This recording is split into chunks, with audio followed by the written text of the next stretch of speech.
for sure.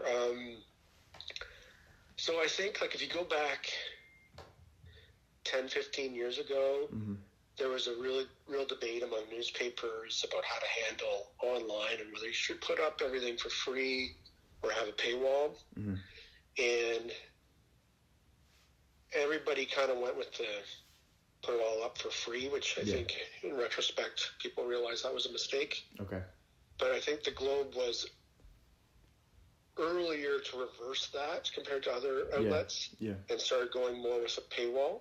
Okay, I see. And so it's kind of, I think there's some artificial intelligence involved. Like it's not what we call a hard paywall. So if you don't have a subscription and you go to the Globe, you can start to read some stories, and then after a while the paywall will kick in. And it's kind of based on, I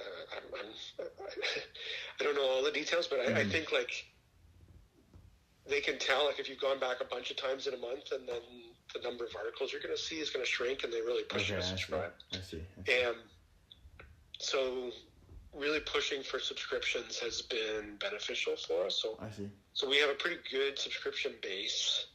So that's our main source of revenue.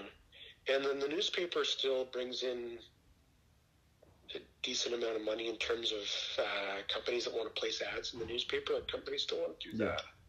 So there's that. Those are the two main things. And then they've done like some kind of unusual things over the last few years that we'll do.